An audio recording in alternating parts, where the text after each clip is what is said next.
Kujutage ette, et sajandeid vana reliikvia kohtub 21. sajandi tehnoloogiaga. Just see on lugu iidsest mõistusest, mida on nüüd asunud lahendama üks täiesti uus ja, ütleme ausalt, ootamatu uurija, tehisintellekt. Okei, sukeldumegi kohe sisse ja vaatame, mida masinõppe suutis paljastada kangast, mis on teadlasi ja usklikke juba sadu aastaid nii pailunud kui ka segadusse ajanud.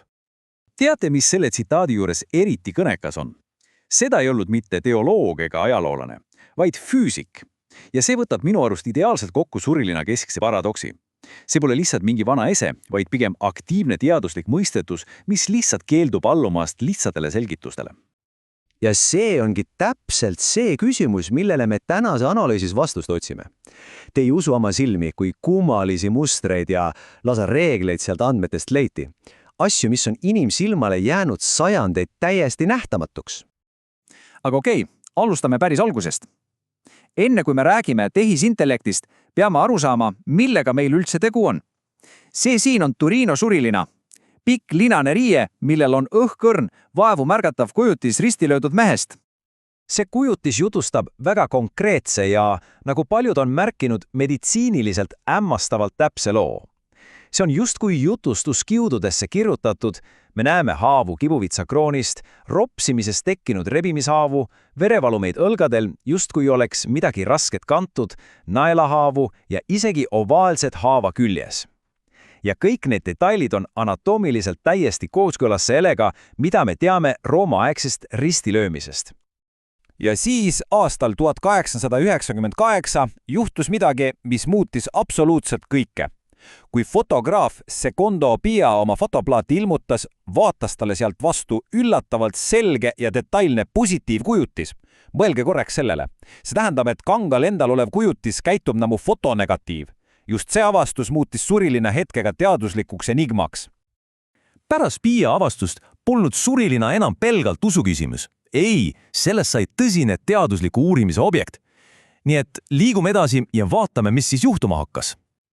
Siin on selline kiire ajajoon, et pilt selgeks saada. Kõik algas sellest esimesest fotost, siis tuli 1978 aasta ülipõhjalik Sturpi uurimisrühma töö, seejärel see kuulus ja vastuoluline raadiosüsinikutest ja lõpuks jõuamegi tänapäeva, kus tehisintellekt on lisanud loole täiesti uue mõõtme.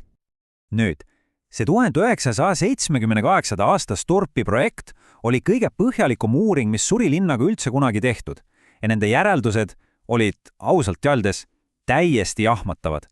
Esiteks, nad ei leidnud mitte mingeid värvipigmente. 0. See välistas kohe kõige lihtsama seletuse. Tegu ei ole maaliga. Teiseks, kujutis sisaldas 3D informatsiooni. See tähendab, et kujutise tumedus on seotud kanga ja keha vahelise kaugusega.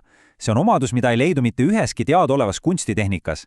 Ja kolmandaks, värvimuutus ise on uskumatult pindmene, asudes vaid kiudude kõige pealmisel mikronide paksusel kihil. See omakorda välistas teooriad, mis põhineksid kuumusel või vedelikul, sest need oleksid kindlasti sügavamale tunginud.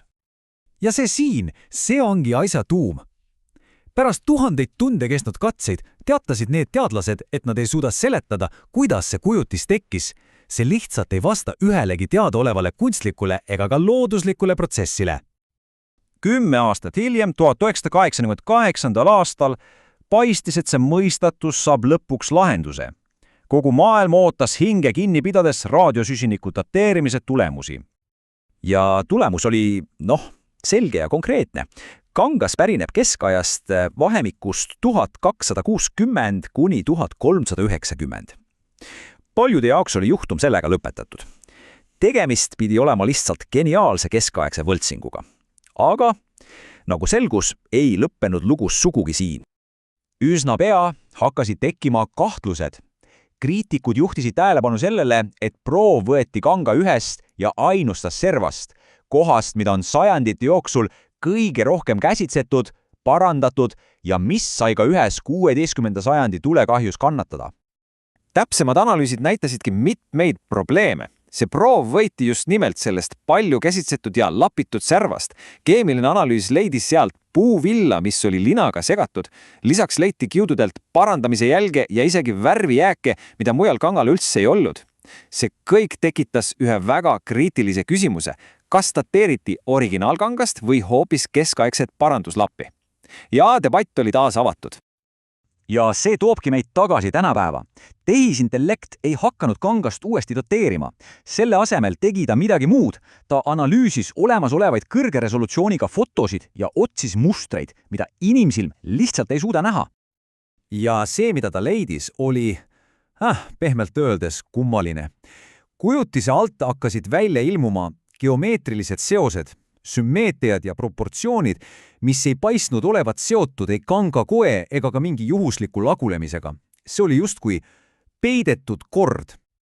Teadlased on hakanud seda nimetama ruumiliseks intelligentsuseks. Mida see tähendab? Põhimõtteliselt on need varjatud mustrid, mis püsivad muutumatuna nii nähtavas valguses kui ka ultraviolettvalguses, justkui oleks kujutise tekkimist juhtinud mingi seaduspära. Niisiis, mida tehisintellekt meile siis ikkagi ütleb? Vaatame samm-sammut läbi. Samm 1, see kinnitab, et kujutis ei ole lihtne kontaktjälg. Selline jälg oleks keha kumeruste tõttu tugevalt moonutatud, aga surilina kujutis on seda kuidagi vältinud. Samm 2, see tuvastas need varjatud geomeetriad, mis ei sobi kokku ühegi teadaoleva kunstitehnikaga.